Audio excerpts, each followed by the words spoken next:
له کابل شاوخوا 400 کیلومتره وړاندې د غزني هغې ولسوالۍ ته راغلي یو چې په تیرو 20 کلونو کې یوازې پاتې شوي او هیڅ ډول رسنۍ نه دي راغلي. خو په دغو یوازې پاتې شویو ولسونو څنګه ژوند کړی، تیر پیڅه تیر شوي او اوس یې ژوند څنګه روان دی. په دغه خپرونه کې درته د ناوې د اوسیدونکو ژوند تصویروو. راسره اوسئ.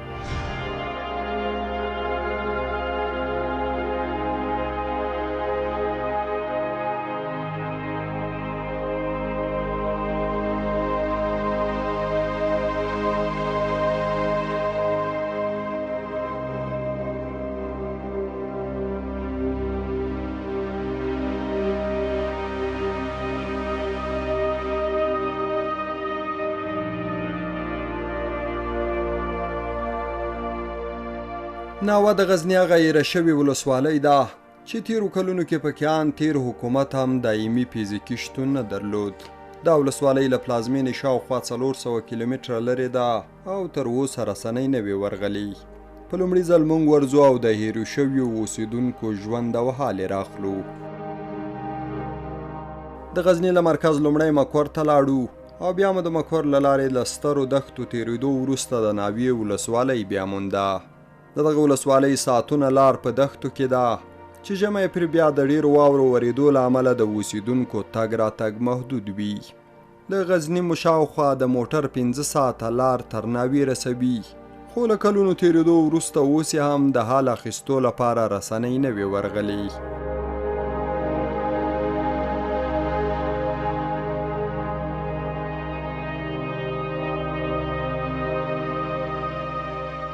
بالاخره د ناوې ولسوالۍ بازار ته ورسېدو او دلته لږ څه تم شو.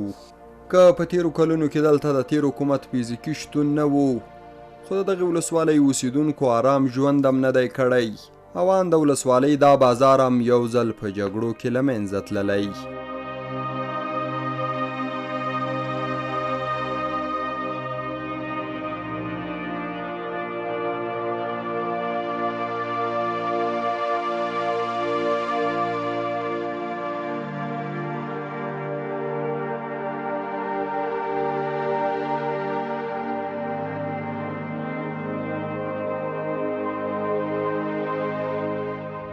بیا د سهار خواته داسې غږ شو وایي بازار اور اخیستی دی چې ورته رالو د چا دوکانونه سوي وو، د چا د پټاو سوي وو.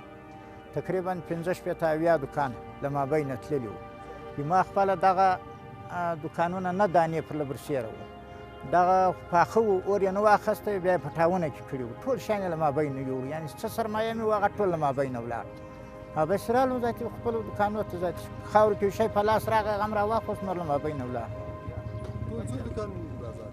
د بازار خو اصلا تقریبا 1.5 شاوخوا دوکانونو په هغه وخت کې 80-90 ته داسې اندازې پوره تعداد نه در معلوم. د غوره دوکانونو به له مابینه تللي وي. د ما خو نه دوکان و، دغه مخامخ دغه ځای ته تر اوسه مې لا جوړ کړي. د ما تقریبا 100 لکه روپۍ به د ما خپله ټوله سرمایه 100 لکه افغانۍ له مابینه کې تللي. بیا بیرته کاروبار شروع کړ؟ بیرته مې اوس کاروبار شروع کړی. دا وړوکی دوکان مې ایښی دی، له هغه نه اوس انشاءالله. څو ته دې بیرته رسولی؟ یاره تقریبا د 10 لکو مې اوس بیرته برابر کړی دی. بیا داسې اول کار شروع کوه، روپۍ دې کومه؟ دغسې کلیوال و، له چا 15,000 خرڅ کړي، له چا 10,000 خرڅ کړي. په دغه قرضه مې کار سره جوړ کړ. څه مې ځکه یو دوکان مې ورته خرڅ کړو، تم بیرته کار پې شروع کړو. یو مې دوکان ورته خرڅ کړو چې مې په قرض پیدا کړې، تم بیرته کاروبار شروع کړو. اوس بیا دغونه کار چالو دی.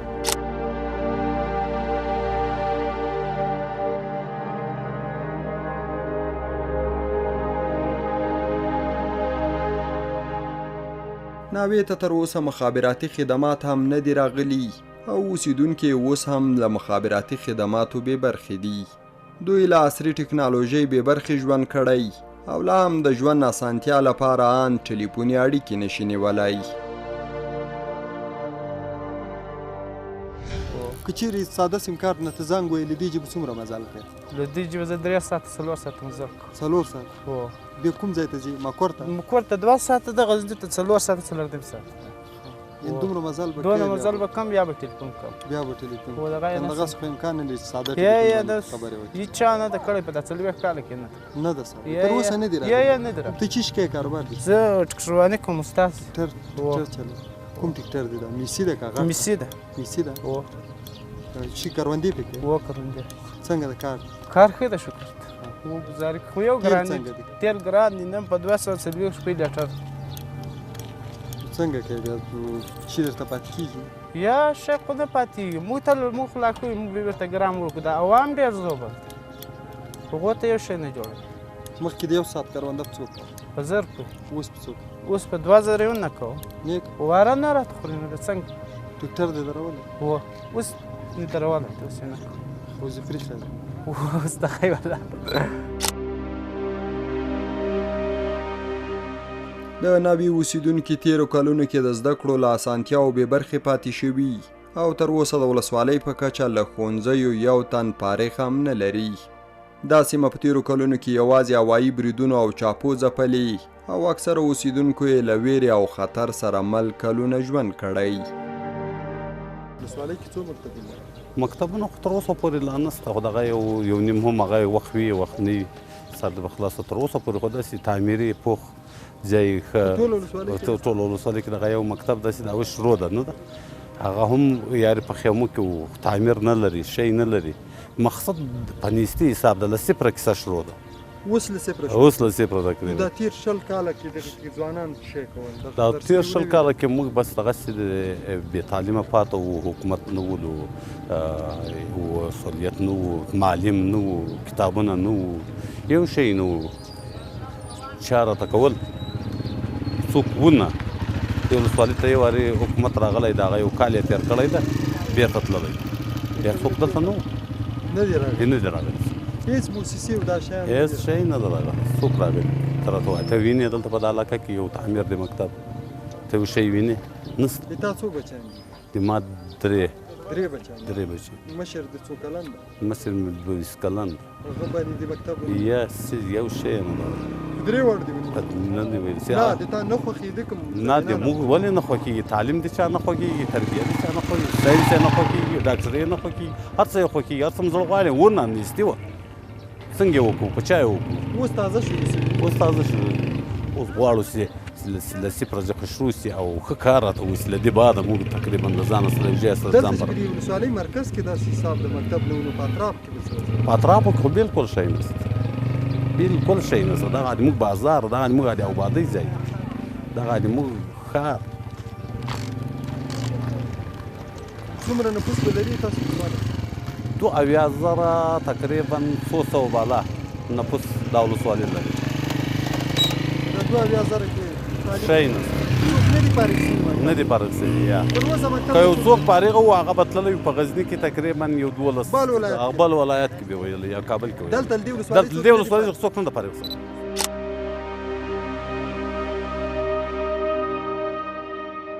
له ناوې غزني ته شاوخوا 15 ساعته لار ده خو د دغې هېرې شوې ولسوالۍ اوسیدونکي وایي ژمی ترې ګڼ ناروغان د لارې خرابوالي له امله خپل ژوند له لاسه ورکوي د دوی په ولسوالۍ کې هم له تیرو کلونو راهیسې اساسي روغتیایي مرکز نه دی رامنځته شوی او له دغه بشري خدمت هم بې برخې پاتې شوي ساعتونه باندې 2 ساعته 2.5 ساعته لار ده 2.5 ساعته مکور ته ده د مکور نه غزني ته د مکور غزني ته بیا هم 2 ساعته لار ده تقریبا 4-5 ساعته 4.5 ساعته لار ده 4.5 ساعته تاسو مرکز سره څنګه و تیر ژوند هم څنګه تیر ژوند خو ډېر په تکلیف کې تیر کړی ده دلې بازار کې سړک نشته مکتب نشته مدرسه نشته یو شی نشته دا کې دا کمه شفاخانه ده داسې ډاکټران نشته دي ډېر ژوند هم ډېر په تکلیف کې ده د دې ځای هغه ته چې تللی غزني ته مخکې تګ راتګ هم څنګه کوه مخکې تګ راتګ هم پر موټر کې به و موټر به په هغه وخت کې خو اوس نالګ د لار جوړه شوه تقریبا په 6 ساعته هم نسو رسېدی مریض به تر مکوره پورې وړ یا به په ژمي کې پر لارې وفات شو یا به په بیرته له نیمایه ځخه راوګرځېدلو دونه تکلیف په ژمي کې خو بیخي تګ راتګ نه کېږي تګ راتګ محدود نه و ښارو ته تلای شو دا خلک ټول ښه یا نه سوی تلای په ښارو کې ویرېدلو تکلیف و دې خوا ته چې به راغله لږ به ارام ژوند د دورې ښارو ته خو بیخي تلای نه سوی موږ د ناوې خلک عاجل تګ راتګ هم په ډېر تکلیف په ډېر وایستو به مریض ورساوو یا به په نیمه کې په لار کې وفات شو راته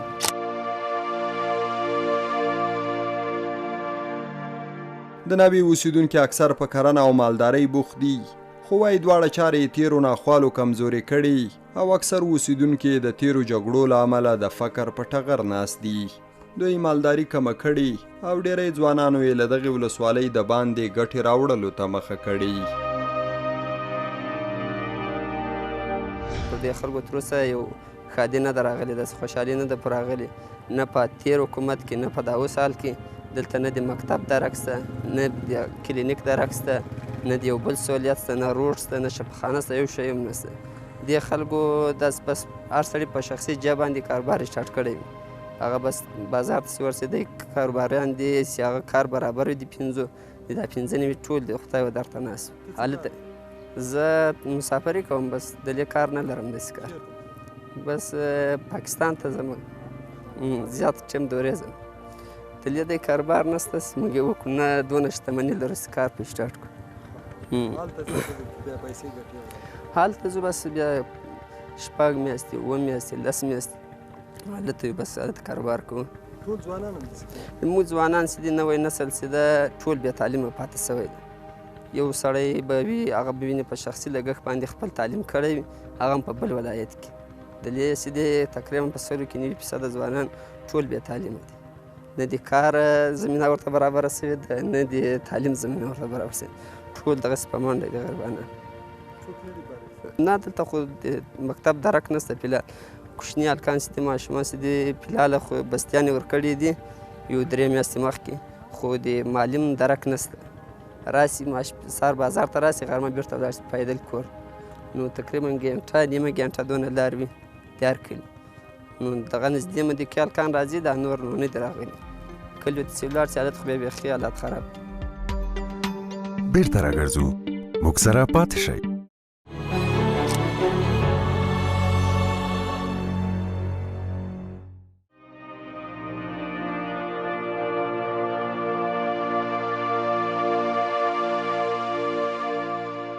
خو ناوا بیا وروستیو کلونو کې وچکالۍ هم ځپلي او په دلته میشتو اوسیدونکو یې ژوند لا سخت کړی په تیر کې د هوایي بریدونو او چاپو له امله کنډر شوي کلي پکې اوس ځکه لا ویجاړ پاتې دي چې اساسي پروژې نه دي ورغلې او ان د اوبو اسانتیاوې هم نه لري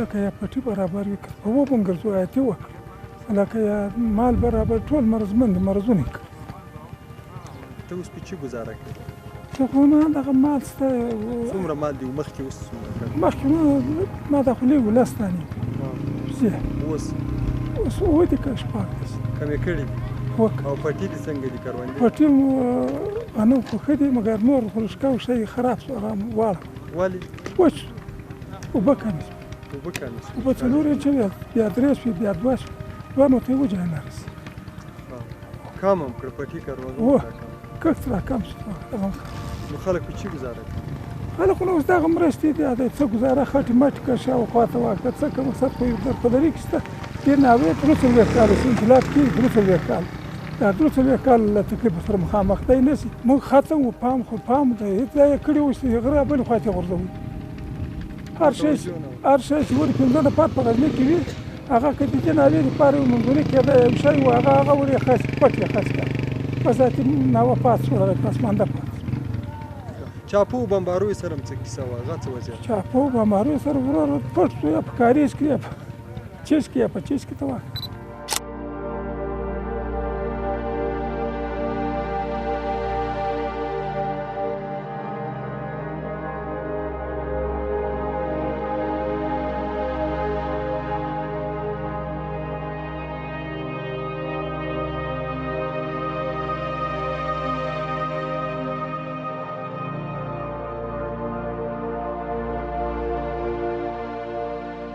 په غرونو کې له خپلو چینو څخه هم ځکه استفاده نشي کولی چې تیرو حکومتونو یوازې پریښي او د بیارغونې لپاره ورته اساسي پروژې نه دي راغلي دوی اکثر د لمریزو تختو په وسیله له څاګانو اوبه راباسي خو وایي دا چاره هم سخته شوي او له ګڼو یې باغونه او کښتونه اخیستي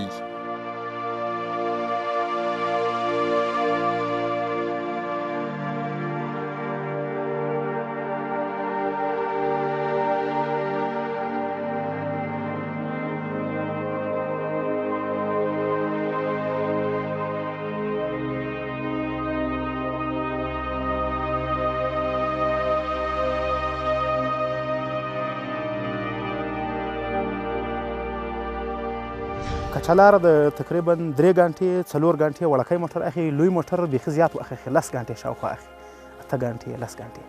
او دلته تر اوسه پورې څوک موږ ته راغلی نه دي. نه راغلی تر اوسه پورې. څومره نفوس به ټول د ناوې تقریبا مکمل نفوس دا خو زیات مهاجر دي، موږ یو 2-3 کاله مخکې سروې کړې ده. نو له هغوی اندازې څخه تقریبا 73,000 نفوس د ناوې مهاجر دي. 73,000 تر 80,000 پورې اوس د لیپیا لاندې اوسي. یعنی نیم مهاجر دي. نیم مهاجر دي. ولې؟ دا خو ډېر خو تقریبا له جنګو څخه او له بمباریو د امریکایانو دي حکومت تللي دي، او ډېر څه پیسې دي له دې څخه تللي دي، ډېره پیسې دي له وچکالۍ څخه تللي دي. بیرته خو چې د جګړې پای ته ورسېد بیا راونه ګرځېدل. یا د کم خلک راغلي دي، ډېر خلک په دې نه دي راګرځېدلي چې د وچکالي ده، د جګړې په سبب شاید راګرځېدلي اوس خو امنیت ده. خو داسې امنیت هم په ناوه کې زیاته وچکالي ده، دلته کاریزونه وچ دي، دلته داسې څه نشته چې اوس خلک راسي، هېڅ هم نشته. تاسې د علاقه وګورئ، داسې څه نشته چې اوس خلک یا کاریز فعاله کړي یا په ځمکه کې کښته برمې ووهي، د برمو د اوبو سطحه لاندې ډېره شوې سوې ده. برمې په ناوه کې اوس فعلا تقریبا تر 4,000 برمې والې سوي دي. 4,000 برمې لا هم زیاتې، 4,000 د موږ کمه سروې ده. نو بیا برمو کار نه ده کړی؟ برمې خو کار کړي، خو برمې اوس دلته سږ برمه ووهه دا پر 20 متر مثال اوبه دي، دا شوه کېږي چې پر 10 متره سوې، له 300 مترو ولاړو 40 متره ته ولاړې ورو ورو، یعنې 4 انچه اوبه وي د موږ په ناوه کې په هره برمه کې. دا 3 انچو ته ولاړې، 2 انچو ته ولاړې، 1 انچ ته ولاړې. تقریبا د موږ په فیض آباد کې اوس 1 انچ اوبه هم نشته.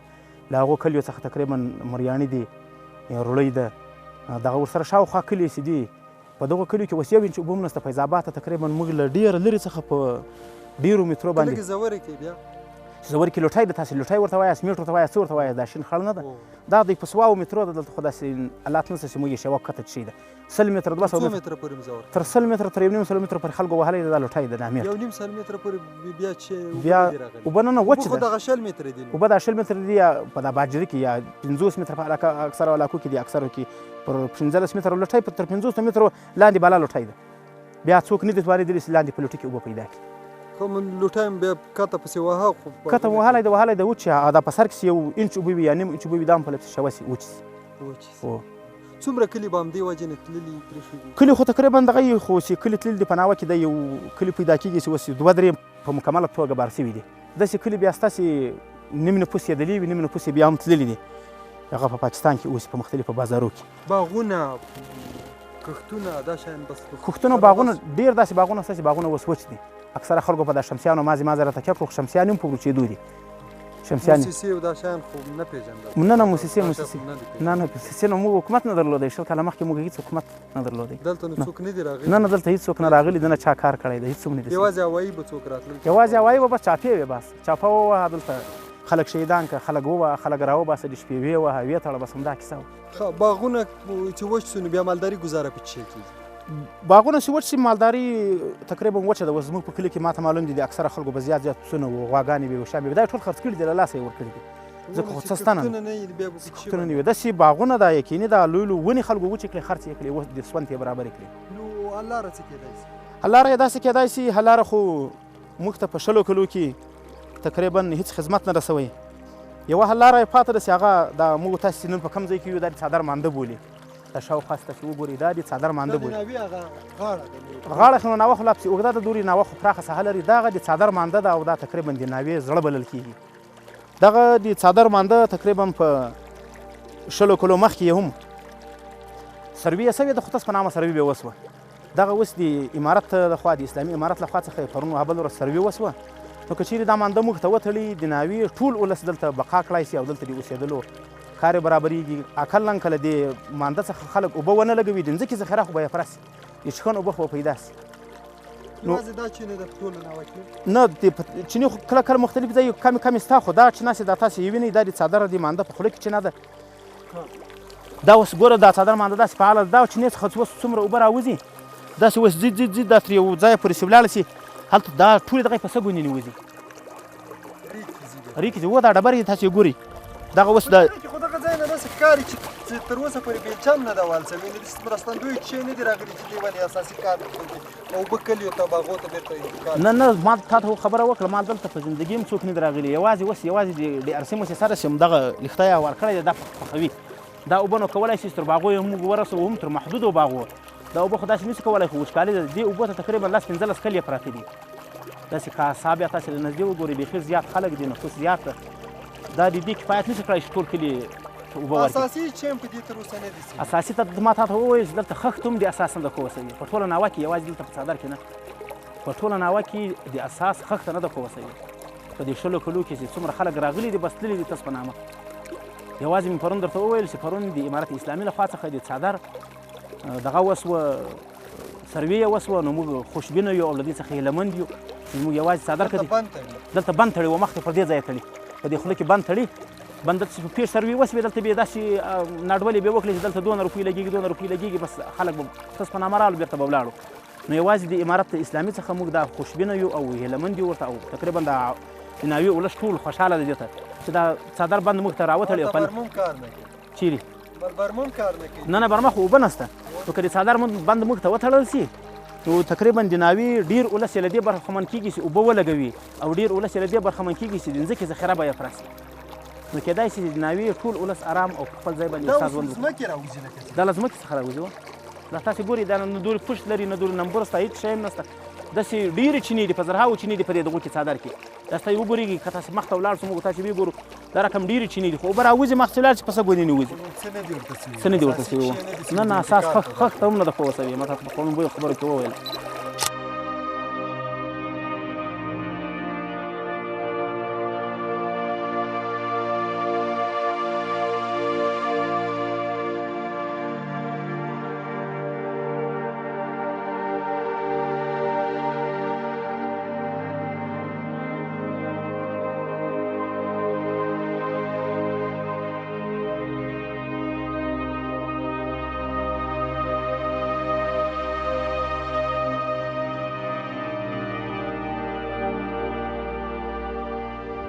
په هر حال د غزني د ناوې کیسه وه.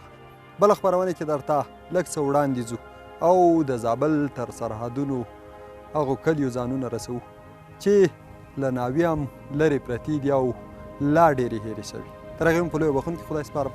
الله مو مل.